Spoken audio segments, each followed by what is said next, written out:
Presidente, em primeiro lugar, nós não podemos aqui ter a atitude de agredir as pessoas que trazem dados não sendo do governo. Toda hora nós ouvimos aqui agressões à Anfip. Ali há técnicos absolutamente qualificados. Então a gente não pode achar que o técnico do IPEA é ótimo e desqualificar os técnicos e o trabalho feito pela Anfip como dados mentirosos. Até porque, se há algum dado usado de forma distorcida aqui, tem sido pelo governo. É correto separar a Previdência da Seguridade Social da Previdência do regime próprio. São contribuições absolutamente diferentes, são contas diferentes, são absolutamente diferentes as análises. Quando eu discuto regime geral, eu estou discutindo a Seguridade Social. Quando eu discuto regime próprio, eu estou discutindo uma outra forma de contabilização. Ali, sim, é trabalhador e união. Na Seguridade, não. É um outro cálculo, é uma outra conta. Portanto, o que a Anfip faz é correto, separar as duas análises. Segundo lugar, eu ouvi aqui todos falando, e me parece que há aqui uma tentativa de dizer que quem está contra a reforma quer proteger os mais aquinhoados ou de renda mais elevada. Na verdade, esta reforma agride e tira direitos exatamente dos mais pobres. Então, nós precisamos mostrar direito o que nós estamos falando aqui. Até porque no serviço público, os magistrados e outros que já passaram do teto já eram para ter sido corrigidos pelo governo e não foram. Quem passa do teto não podia passar. Então, essa era uma correção que deveria ser automática olhando para a Constituição brasileira. E o serviço público já tem idade mínima, desde as reformas da Previdência já feitas. Então, ele já tem idade mínima, somando com o tempo de contribuição. No regime geral, pelos dados que todos temos e ninguém pode discordar, 68,6% das aposentadorias são de salário mínimo. Olhando a tabela oficial do governo, está aqui, extraímos da internet, quase 16% entre 1 e 2 salários mínimos. 8% entre 2 e 3 salários mínimos. E até 5 dá mais 7,1%, ou seja, 97,1% do regime geral não passa de 5 salários mínimos, sendo que a grande maioria está na pauta de 1 salário mínimo. Então, quando vocês, do governo, ou quando o governo, aponta para cá uma reforma que altera a carência da contribuição para 25 anos, altera o cálculo do benefício, altera a vinculação mínima da pensão de 1 salário mínimo, reduz para 50%. E quando vocês alteram a aposentadoria especial e desvinculam o benefício de prestação continuada, essa reforma está excluindo os mais pobres. Aqui, os que têm renda mais aquinhoada vão ter prejuízo, sim, mas nem pega a maioria da população. Esta reforma está excluindo a grande maioria dos trabalhadores brasileiros. É aí que está o problema dessa reforma. E é isso que nós temos dito. Aqui não há nenhum argumento de proteção dos mais ricos, ao contrário. Aqui o que nós estamos dizendo é que 25 anos será inatingível para a maioria da população alcançar o benefício previdenciário. Se eu tenho uma população que, em média, grande parte dos trabalhadores contribui com 6 meses por cada ano, para eu atingir 300 contribuições, que são 25 anos de contribuição, eu tenho que trabalhar 50 anos. 50 para atingir a carência de 25. E é isso que nós estamos fazendo com a maioria dos trabalhadores brasileiros. Dizer ali, como nos dados do IPEA, eu não sei de onde o senhor tirou esse dado, que 2 em cada 3 mulheres se aposentam precocemente, isso, sinceramente, não sei de onde o senhor tirou, porque dos dados oficiais isso não existe. Aqui, a grande maioria, dentro dos excluídos, a maior parte é de mulheres. Na aposentadoria por idade, é a maior número de mulheres. Se 52% da população já se aposenta por idade, que é 65 anos, e 29% apenas, segundo os próprios dados do DIEESE, por tempo de contribuição, essa reforma está atingindo exatamente quem já se aposenta com 65 anos de idade e com 15 de carência. Então, para que Brasil o governo está olhando? Para que Brasil este governo está olhando? Ou não conhece o Brasil? ou desconsidera a maioria do povo brasileiro para fazer o único conluio possível. Diferentemente do que disse o deputado Peronte, que aqui tem conluio com a casta do servidor público. O único conluio possível aqui é com o sistema financeiro. Esse é um conluio visível nessa proposta, absolutamente visível. E, além disso, o nosso problema aqui não é a discussão do déficit, porque esse eu concordo que não há. Se a DRU só incide sobre seguridade, se não tivesse superávit, a DRU não estava ali. É porque tem, na média, de 2008 até agora, uma média de 56 bi de superávit. A DRU incide exatamente onde está o superávit, que é na Seguridade Social. Ela não vai incidir onde não há dinheiro, ela vai incidir onde há. E mesmo assim, quando a gente calcula o que o governo põe, ele põe com os tributos da Seguridade, não é um outro tributo, não é da educação, não é do transporte, não é nada disso. Quando a União no Brasil coloca no máximo 18% nessa Previdência. Vocês comparam tanto com a OCDE na média bota 45%. E não é, deputado Peronte, da capitalização, não, é do governo. 45% de reposição no sistema de Previdência, na média na OCDE. Quando no Brasil é 18%, é dentro da contribuição da Seguridade o dinheiro, não é de outro lugar. Quer comparar a OCDE com a gente? Vamos comparar. Vida saudável na OCDE, vamos olhar. Tempo de aposentadoria na OCDE, muitos países chegam a 21 anos após aposentado. Aqui, a média é 13 anos após a idade para se aposentar. Vamos olhar a expectativa de vida. Aqui no Brasil, vocês desconsideram isso quando trazem esses dados? 37,3% da população, ou seja, 38% da população não chega aos 65 anos de idade. É muito legal falar em média. Muito legal. Em Previdência não dá para falar em média, não. Tem que olhar objetivamente as diversas regiões do Brasil e a situação concreta e a realidade da população.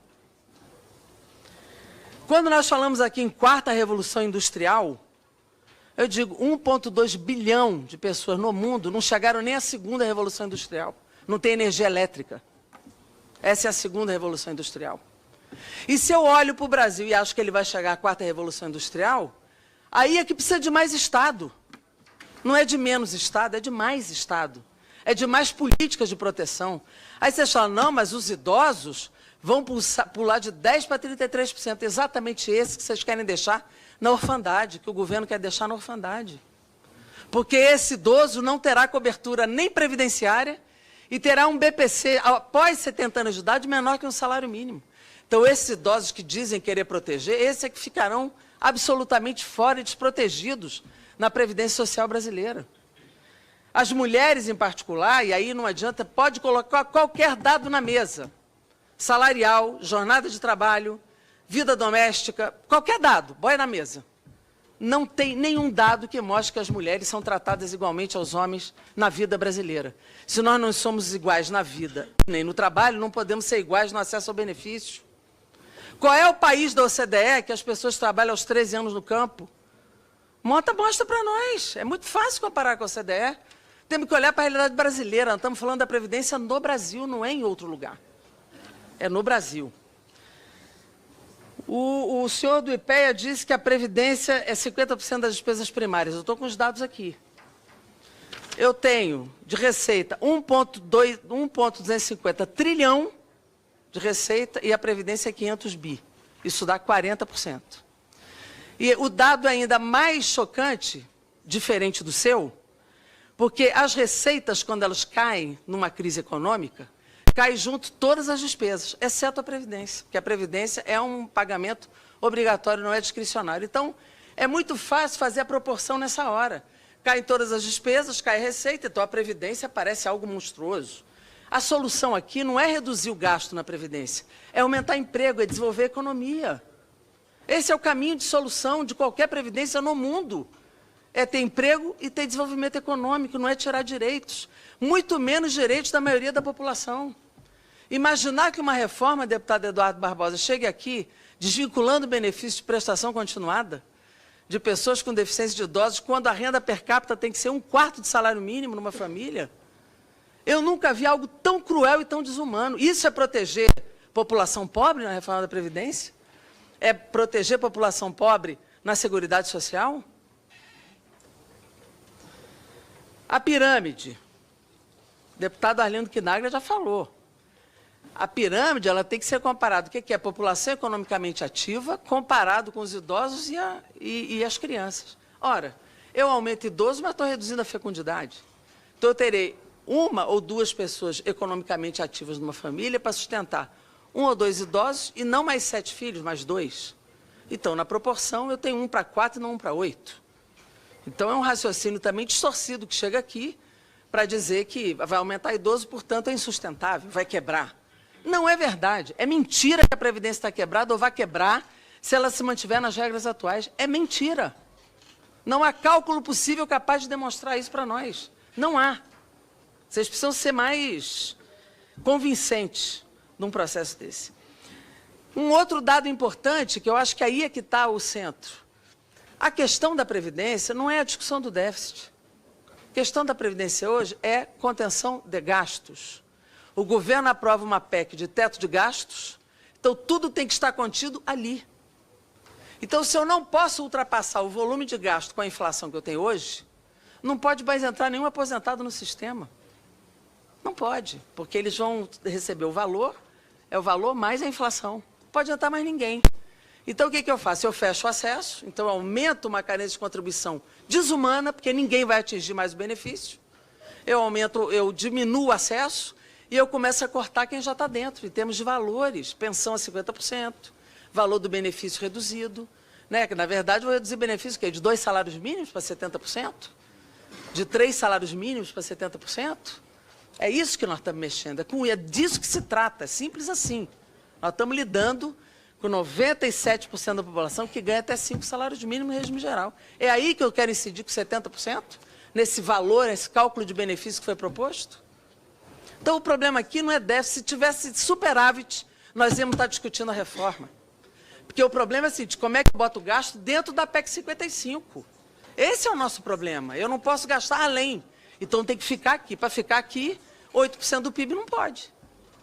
Não pode. Não pode entrar um aposentado mais, deputado Eduardo, porque senão estoura o limite da PEC 55.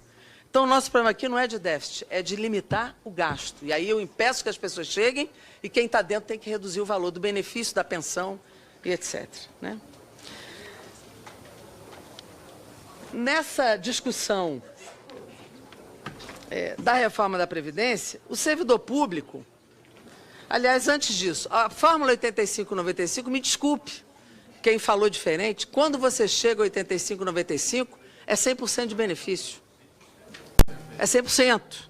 Fator previdenciário não está extinto para quem não atingiu a fórmula. Para quem atingiu, é 100%. E não adianta sorrir. Esse é o problema do nosso debatedor ali. Toda vez que a gente fala algo que ele discorda, ele ri. Esse é um problema. Né? É desrespeitoso isso. Só me diga que não é assim. Então, só afirme que quem atingiu a fórmula 85-95 não é 100%. E prove. Nós votamos isso aqui, eu só prove o contrário. Então, 85-95 hoje já é a idade mínima, ou não é? Eu uso 2 pernas, o tempo e a contribuição. Ou eu vou contribuir 35 nas mulheres com 50 de idade, ou eu vou contribuir 30 com 55, ou eu vou contribuir 25 com 60, ou com 50, com 60 de idade. Eu vou ter que somar essas 2 pernas para dar 85. Da mesma forma, os homens. Então, o regime geral hoje, para atingir o aposentadoria integral, já tem idade mínima. E no serviço público já tem há muito tempo. E as regras já convergiram do regime geral para o público depois da reforma de 2003, que é contribuir até o teto e ter um fundo complementar. Qual é a questão que essa reforma muda? É que o cálculo do benefício de quem contribuiu na integralidade vai valer a regra de contabilidade do benefício do regime geral. Deputada Jandira, Oi. 30 segundos para concluir. Eu tinha 9 mais 5. Não, pois é porque Já ali deu houve... 14? Quando eu estava acompanhando, tinha 1 minuto e 30. Desculpa. Aí houve uma mudança ali Pois por eu erro. olhei para lá e não vi. Tá desculpa. bom. Eu vou fechar mas só te agora. avisando, 30 segundos, por favor. Vou fechar agora. Então, o problema é que, com a regra, a pessoa que já entrou no serviço público, está em curso o seu trabalho, você muda a regra no meio. Então, eu estou contribuindo na integralidade e vou ser calculado o meu benefício com a mesma regra do regime geral. E depois, retirar a palavra público do FUNPRESP, que é o Fundo de Pensão Complementar do Servidor, tem um objetivo claro. É deslocar os trabalhadores para os bancos privados e seguradoras. como é também para o jovem de classe média, o que eu mais ouço hoje, a juventude que pode pagar, é o seguinte: para que eu vou contar sem som? Concluindo, por favor. Só liga. É que está sem som. Não posso concluir. Aí. Para que eu vou contribuir para a Previdência se eu não vou conseguir me aposentar? Eu vou logo para o banco. Então, eu digo, só para finalizar, se é para fazer conluio aqui, o conluio está claro com quem é. Né? Porque em nenhum momento da PEC do teto se limitou gasto financeiro, teto financeiro. Nós estamos gastando 500 bi para rolar a dívida. Aí isso não entra no déficit. Padilha nem falou nisso aqui, o ministro Padilha. Juro aqui, não entra no cálculo, só entra o resto. E nós estamos fazendo um conluio, na verdade, do sistema financeiro. Ok.